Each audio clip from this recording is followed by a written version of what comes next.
जय गणेश। आप सभी को मेरा नमस्कार। आज मैं आपको अनंत चतुर्दशी व्रत का महत्व बताऊंगी और इस दिन पूजा किस प्रकार करनी चाहिए वह बताऊंगी और फिर इस व्रत की कथा सुनाऊंगी। यदि आप हमारे चैनल पर नए हैं तो कीजिए चैनल को सब्सक्राइब और वीडियो को कीजिए लाइक। भाद्रपद की शुक्ल पक्ष की चतुर्दशी को भगवान विष्णु का व्रत एवं पूजन किया जाता है, इसलिए इसे अनंत चतुर्दशी व्रत कहते हैं। इस व्रत की पूजा दोपहर को की जाती है। व्रतकर्ता स्नान करके कलश की स्थापना करके उस पर अष्टकमल के समान बने बर्तन में कुश से निर्मित अनंत की स्थापना करे। इसके निकट कुमकुम केशर रंजित 14 गांठों वाला अनंत यानी कि धागा रखकर कुश के अनंत की वंदना करके उससे भगवान विष्णु का आवाहन एवं पूजन करें। इसके पश्चात अनंत देव का पुनः ध्यान करके शुद्ध अनंत को अपनी दाहिनी भुजा पर बांधना चाहिए। यह धागा भगवान विष्णु को प्रसन्न करने वाला तथा अति उत्तम फल देने वाला माना जाता है। यह व्रत धन एवं पुत्र आदि की कामना के लिए किया जाता है। इस दिन नए अनंत यानी धागे को धारण करके पुराने धागे का त्याग कर देना चाहिए। इस व्रत का पालन कर ब्राह्मणों को दान आदि दें। धागे की 14 गांठों में भगवान अनंत विद्यमान है ऐसा मानते हैं। अब मैं आपको इस व्रत की कथा सुनाती हूँ। एक बार इंद्रप्रस्थ के महाराज युधिष्ठिर ने राजसूय यज्ञ किया। यज्ञ मंडल का निर्माण सुंदर तो था ही, अद्भुत भी था।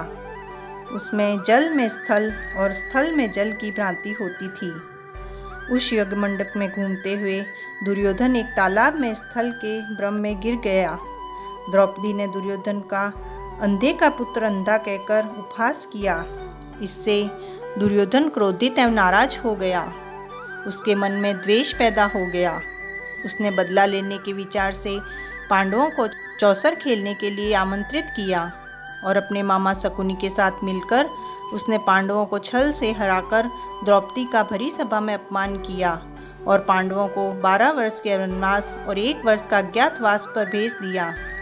वन में रहते हुए पांडव अनेक कष्ट सहते रहे। एक दिन वन में युधिष्ठिर ने भगवान श्री कृष्ण से अपना दुख कहा तथा दुख को दूर करने का उपाय पूछा। तब श्री कृष्ण ने कहा, हे युधिष्ठिर, तुम विधि पूर्वक अनंत भगवान का व्रत करो। इससे तुम्हारा संकट दूर हो जाएगा और तुम्हारा गया हुआ राज्य भी तुम्हें मिल जाएगा।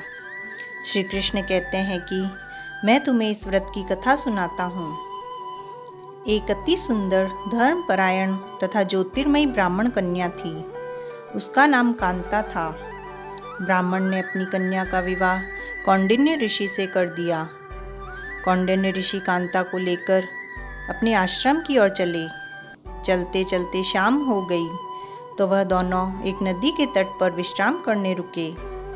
कांता ने देखा कि वहाँ बहुत सी स्त्रियाँ सुंदर सुंदर वस्त्र धारण करके किसी देवता की पूजा कर रही थी। कांता उनके पास गई और उनसे पूछा कि आप यह सब किसकी पूजा कर रही हैं? कांता के पूछने पर उन्होंने विधि पूर्वक अनंत चतुर्दशी व्रत की महत्ता बता दी। कांता ने वहीं उस व्रत का अनुष्ठान करके 14 गांठों वाला धागा हाथ में बांधा और अपने पति के पास आ गई। कांता के पति कौंडिन्य ऋषि ने कांता के हाथ में धागा बंधा देखा तो धागे के बारे में पूछा तो कांता ने उन्हें सारी बात बताई। कौंडिन्य ऋषि को कांता की बताई जाने वाली बातें जरा भी अच्छी नहीं लगी और उन्होंने कांता के हाथ से बंधा धागा तोड़कर फेंक दिया। यह तो कौंडिन्य ऋषि ने भगवान अनंत जी का अपमान एवं तिरस्कार किया था, सो इसका दंड तो कौंडिन्य ऋषि को भोगना ही था। अनंत देवता के क्रोध के कारण कौंडिन्य ऋषि की सारी संपत्ति नष्ट हो गई। उनके घर में दरिद्रता आ गई। तब कांता ने कौंडिन्य ऋषि को समझाया कि उन्होंने वह धागा तोड़कर अनंत देवता का अपमान किया, यह उसी का दंड उन्हें भोगना पड़ रहा है। तब ऋषि को अपनी भूल का एहसास हुआ और उन्होंने अपनी भूल के प्रायश्चित करने एवं अनंत की प्राप्ति के लिए वन में निकल गए। जब वे भटकते भटकते निराश होकर गिर पड़े तो अनंत देव वहाँ प्रकट हुए और कहा कि हे कौंडिन्य, मेरा तिरस्कार करने के कारण तुम्हें दुख की प्राप्ति हुई। परंतु तुम अपनी भूल का प्रायश्चित करना चाहते हो, इस बात से मैं अत्यधिक प्रसन्न हूँ। तुम अपने घर लौट जाओ और जाकर अनंत चतुर्दशी का व्रत एवं पूजन विधि पूर्वक 14 वर्ष तक करने से तुम्हारे सब दुख दूर हो जाएंगे। तुम्हें अनंत संपत्ति मिलेगी। कौंडिन्य ऋषि ने वैसा ही किया और उन्हें सारे दुखों से मुक्ति मिल गई। भगवान श्री कृष्ण की आज्ञा से युधिष्ठिर ने भी अनंत भगवान का व्रत किया, जिसके प्रभाव से पांडव महाभारत के युद्ध में विजयी हुए, चिरकाल तक निष्कंटक राज्य करते रहे। जय गणेश।